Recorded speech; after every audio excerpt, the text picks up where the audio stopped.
Hi, Professor and classmates. Today I'm going to share with you one issue that I'm interested in, traffic congestion in Beijing. I want to find a way to ease traffic flow in Beijing, and I will also discuss my findings in my study. So let's get started. So, is it a very serious problem for Beijing? Let's see some pictures firstly. Yeah, we can see from these pictures that Beijing has very serious traffic jams despite the roads with 8 lanes. So my first part of my presentation is to define traffic congestion problem in Beijing. Let's see how serious the problem is. Beijing ranks the first place among the worst cities with traffic jams, and it also has longest average delay index at rush hours of the whole nation, which is 2.12. About delay index, it means the actual time people has to wait than normal time. So we can see in Beijing people has to wait actual 2.12 hours than normal time. That's a really long time to wait. And at least 90% of total roads in Beijing have reached saturation or above saturation level. And at a rush hour, nearly the whole urban area in Beijing is congested. And this is a chart to display the statistic. This is a rank of Chinese main cities traffic quarter 3 in 2014. We can see the first column is rank and the third column is city name. We can see the Beijing is in the first place, and the next column is rush hour delay index 2.12. And the next column is all-day delay index. It's an average delay index per day. And the next two columns that I colored in green is the speed at rush hour and the speed in free traffic flow. And we can see that in the at the rush hour, the speed is less than the half of the speed in free traffic flow. So we can see how it's very serious in traffic jam. So what's the consequence of this problem, and what does this problem result in? From this chart, we can see it results in 3 consequences. The first, time waste, which makes up for more than 80%, and the next, energy waste, it's 10%. And the third is pollution, air pollution, which is less than 10%. And what's the total waste? The total estimated waste is 70 billion yuan. And what caused the problem? We can see there are 3 main reasons for this congestion problem, and I will analyze them one by one. The first, soar in cars. According to the population expansion in Beijing, the cars number increased dramatically. Okay, here comes to second part of my presentation, current policies. City government in Beijing did some things to fix this problem, and here are the current main policies to fix this congestions. Policy A, the lottery system for new car license plates. A lottery This system is one of China's policy to control the growing number of cars on its roadways. People who want to get license plates must use a lottery system to apply license plates. Average issued license plates per year from 2014 to 2017 will be limited to 150,000. The lottery winning rate is very, very low, which is about 0.73% to 0.74%. Yeah. About policy B and band car number system. It's based on the tail number of the cars, and this system requires private cars to stay off the roads on alternative day, excluding the weekends. That helps to reduce the number of the cars on roads during the workday and relieve the traffic pressure at rush hour. So people with private car has to commute by public systems on the alternative days. And the policy C, the lowest price of the public transportations. Beijing has the lowest price of public transit in order to encourage the public to use subways or public buses. So these policies affect some way. Policy A helped slow down the congestion index increase. We can see from 4.5 in 2011 to 4.9 in 2013. But it caused plenty of public complaints and dissatisfactions. Policy B, yes, it contributed, but just a few, and since it's only effective during workdays, and some car owners take the risk to drive the cars with banded tail number. And policy C, the lowest price encouraged poor people to use public transit system, but those people owning cars because of the public system's discomfort and underdevelopment, they prefer driving their cars despite of long waiting time.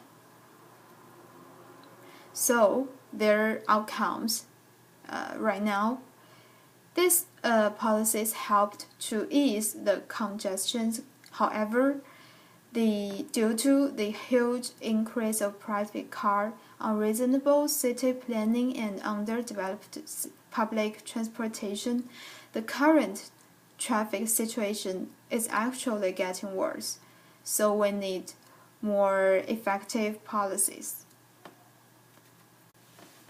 Okay, next is a third part of my presentation, existing practices. Actually, traffic congestion is a very common problem facing with big cities. So we can find many smart practices in other cities. Here we will discuss 3 cities, Tokyo, Shanghai, and London, and to see if there are some things we can learn from it. The first city we can learn from is Tokyo. Tokyo is famous for its features of city planning. The first is high density of road network, which is supported by capillary roads. Capillary roads greatly ease the pressure on the main roads and makes driving routes much more flexible. Compared with Tokyo, Beijing main districts are divided by complete residential areas and big working factory sections, which are usually not allowed to drive through. Despite the quite broad main roads with 8 lanes, traffic flow are still confined to certain roads. And the next feature in Tokyo is decentralized city. Tokyo has multiple centers to support city functions. And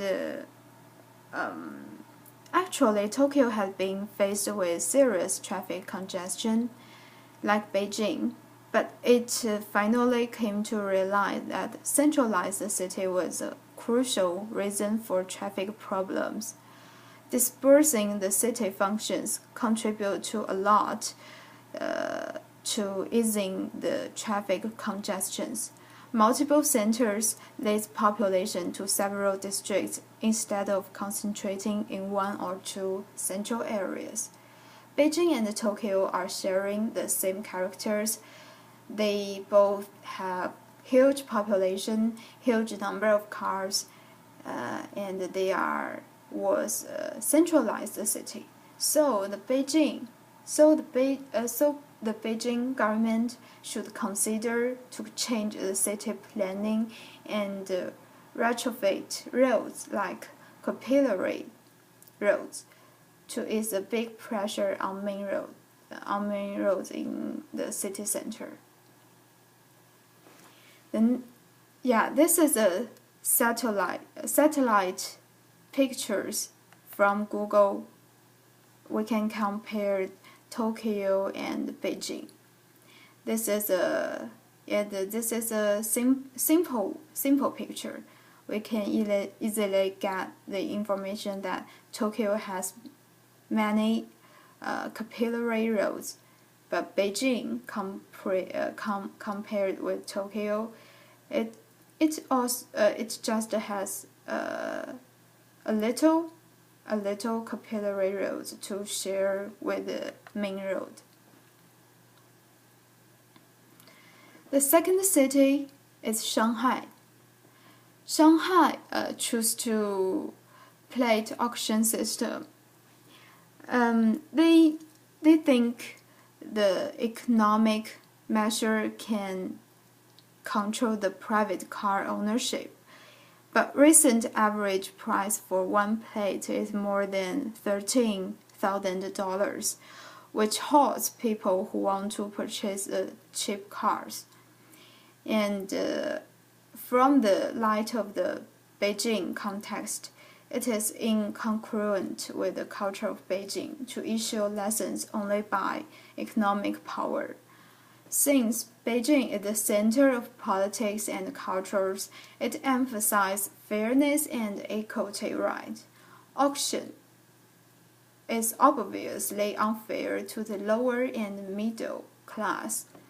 So this approach also gives birth to illegal behaviors such as buying out-of-town place with fake address, and this behavior will increase the risk of the policy approach. The third city that we can learn from is London. London is famous for its solution to relieve traffic congestion, which is congestion fee. London charges the cars 10 pounds for driving into downtown. This policy was praised for its effectiveness by other government and the upper class that the traffic congestion was eased 30% compared with the past. But it was also criticized by the public because of the charged fees. Actually, recently, Beijing is considering and collecting the various evidence of this policy approach recently. From the Beijing context, it's a Beijing City is so unbalanced from the perspective of urban layout. Commercial district, most of companies' education resources are located in the center of the city. Sleepers towns are suffering more than 1 million people, but short of necessary material city functions like education resources, entertainment, sports, and others. If people living in sleepers towns can give up their private cars to take subways or public buses, that will relieve a lot and at rush hours. However, London experience can be learned together with the suited development of public transportation system. So, it is practicable, but it has to be together with public transportation reform.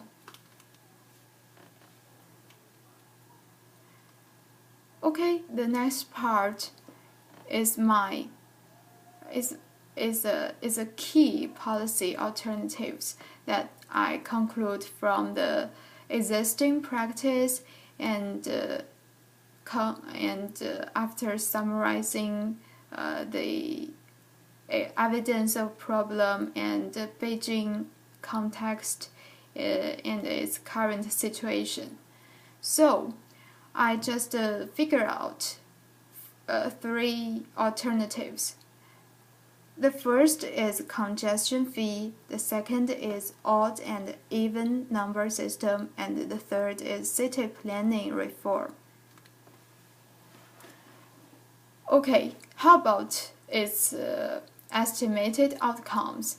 The first policy, alternative A, congestion fee.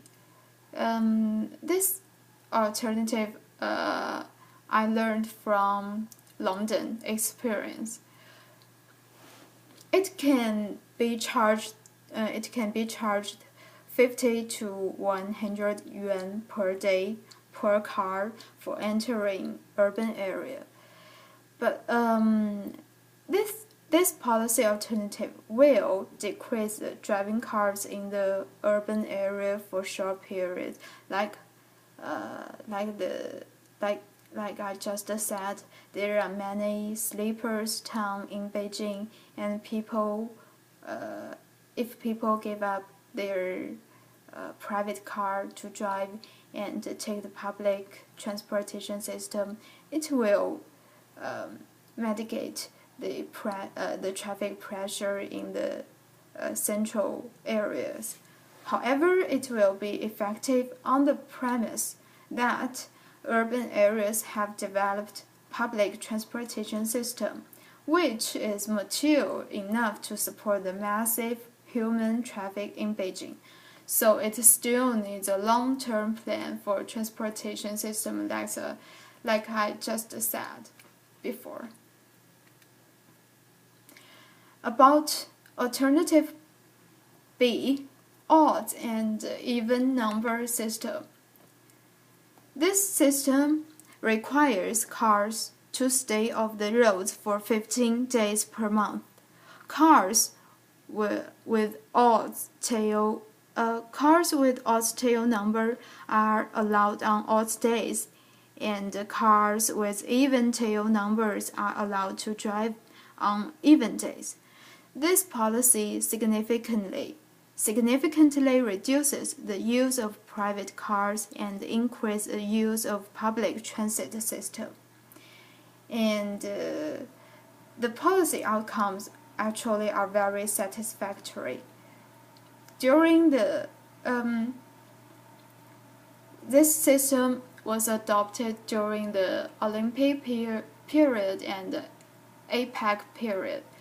During these 2 periods, we can see the traffic congestion index was induced by more than 70%. Yeah, and the traffic reached the complete smooth level. So we can see the outcome of this alternative B is is very good. Alternative C, city planning reform. This is a long-term policy for Beijing in order to retrofit the city layout and change the unbalanced population distribution. Beijing can depend on the sleepers town, like I just talked about, to decentralize the city functions and disperse too dense population. But in order to make come true this alternative policy, it will take long time. Like Tokyo, it spent over 30 years in decentralizing the city and building multiple centers supporting various city functions. So as Beijing, it needs very long time, and it needs consistently huge cost and persistence of reforming behavior. And also, this city planning reform has to be together with road reform to increase the capillary roads.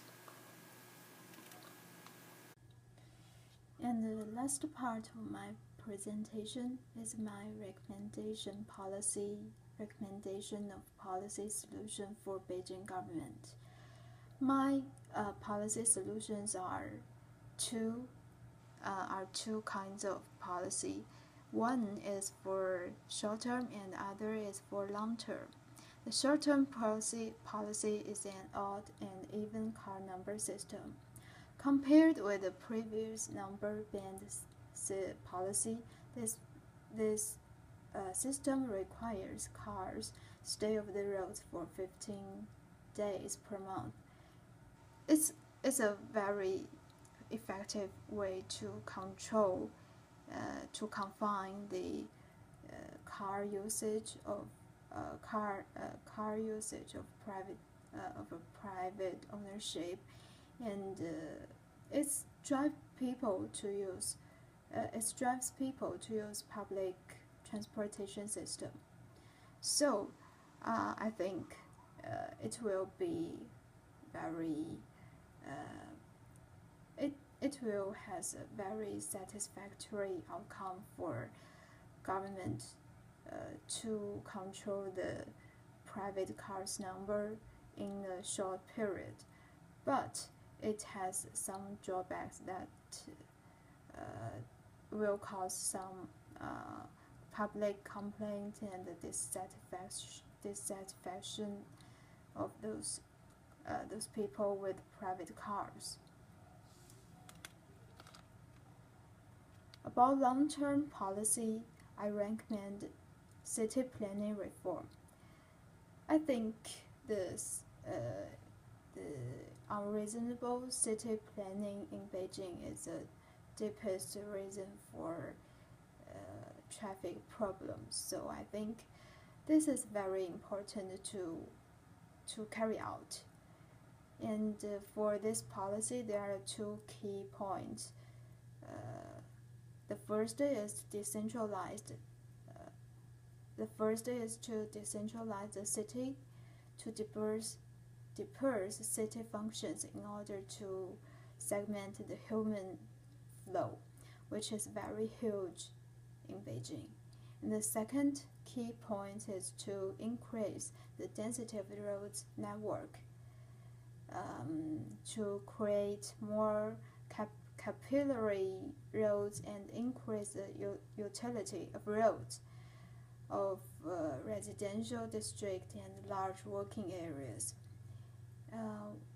This can give more flexible drive routes to the car owners, and also it will mitigate the main road traffic pressure. So this is all that I want to present for you, and thank you for listening. This is Jing Zhang.